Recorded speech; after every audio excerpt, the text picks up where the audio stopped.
샬롬 5월 31일 수요일입니다. 오늘도 성령 충만함과 능력이 여러분의 삶 가운데 함께 하시길 소망합니다. 이 시간 시편 말씀을 읽고 묵상하며 하나님 앞에서 침묵으로 기도드리겠습니다. 시편 67편 1절에서 2절. 하나님은 우리에게 은혜를 베푸사 복을 주시고 그의 얼굴빛을 우리에게 비추사 주의 도를 땅 위에 주의 구원을 모든 나라에게 알리소서.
오늘 하나님이 우리에게 주신 말씀은 사사기 15장 14절에서 16절입니다.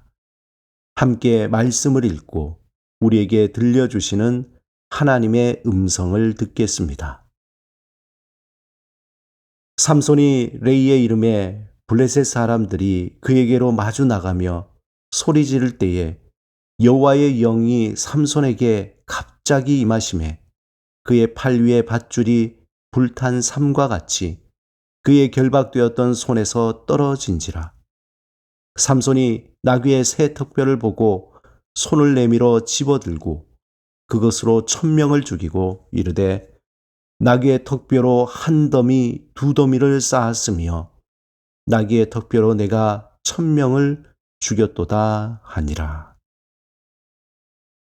사사기 13장에 보면 삼손이 태어나게 된 배경과 또 그의 어린 시절이 어떠했는지 잘 나타나 있습니다.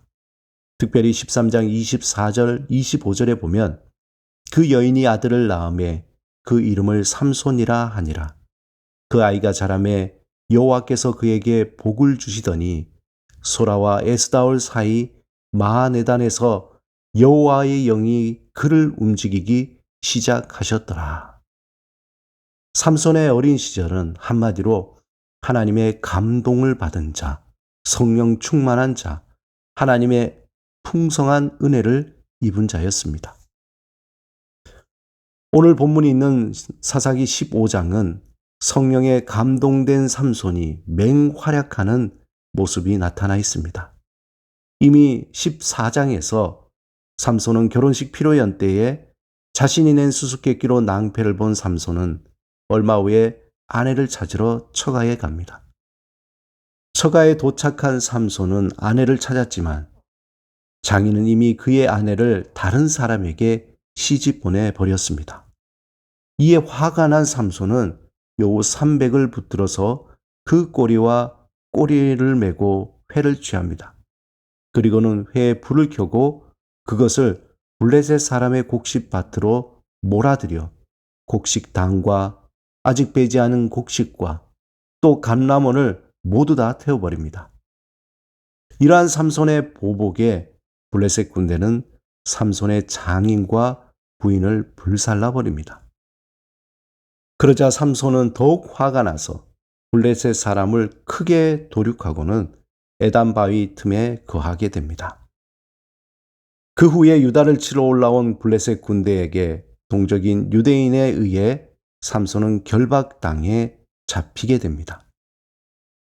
하지만 하나님의 영이 임하여서 그를 묶고 있는 세 줄을 끊어버리고 나귀의 턱뼈로 블레셋 군 1,000명을 죽이게 됩니다. 한편 싸움에 지친 삼손이 하나님께 간구하자 하나님은 레이에 있는 샘을 터지게 하고 삼손은 그 물을 먹고 정신이 회복하여 소생케 됩니다. 사사기 15장에 보면 하나님의 백성으로서 신분을 망각한 유다 백성의 옹졸한 모습, 그리고 그와 대조적으로 하나님의 신 성령에 감동되어 거침없이 블레셋 백성을 물리치는 삼손의 대조적인 모습을 발견할 수 있습니다. 삼손의 보복에 분하여 유다를 치러 온 블레셋 백성을 두려워하여 정작 하나님의 백성인 유다인 3,000명이 오히려 삼손을 결박하게 됩니다.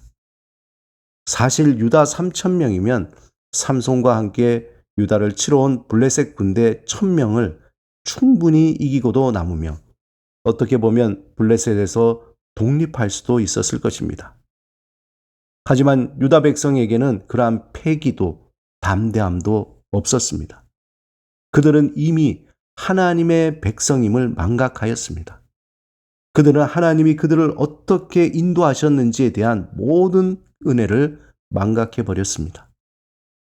낮에는 구름 기둥으로 밤에는 불 기둥으로 인도하셨던 하나님, 홍해를 가르시고 여리고성을 무너뜨리며 만나와 메추라기로 광야를 인도하셨던 하나님을 그들은 망각했습니다. 또한 그들이 그의 하나님의 백성임을 망각했던 것입니다. 그들은 소망을 잃어버린 백성이며 하나님의 꿈을 잃어버린 백성이 되었습니다. 자신들이 누구인지 그 정체성을 잃어버린 백성의 모습이었습니다. 그러기에 하나님의 사람 삼손과 함께 3,000명이나 되는 군대가 1,000명밖에 되지 않는 블레셋 군대를 두려워하게 된 것입니다. 당시 이스라엘 백성은 여호와의 목전에서 악을 행하여 떠났습니다. 하나님이 주신 그 소망의 꿈을 잃어버리고 세상에 보암직하고 탐스러운 것을 쫓았던 것입니다. 산 소망이 아니라 그들은 죽은 소망을 따라갔습니다. 사랑하는 여러분, 예수 그리스도 안에서 우리에게 주신 산 소망을 회복하시기 바랍니다. 하나님이 우리에게 주신 그 은혜, 우리를 이끌어 주시고 인도하셨던 하나님의 그 크신 은혜를 잊지 말아야 할 것입니다. 하나님이 주신 산 소망으로 담대히 살아가기 위해서는 성령 충만한 삶을 살아야 합니다. 여호와의 영이 임한 삼손이 두려움 없이 블레셋 군대를 물리치듯이 우리의 힘과 능력이 아닌 성령에 감동될 때 우리는 산소망을 품고 담대하게 살아갈 수 있습니다. 오늘도 성령 충만함으로 하나님의 은혜를 기억하고 산소망을 품으며 우리에게 주어진 길을 온전히 완주하시는 복된 삶이 되시길 주님의 이름으로 축원합니다. 함께 기도드리겠습니다. 주님, 성령 충만함으로 산소망을 품고 담대하게 살아가게 하소서. 우리에게 행하신 놀라우신 그 구원의 능력과 은혜를 기억하며 힘있게 살아가게 하소서. 예수 그리스도 이름으로 기도드립니다. 아멘.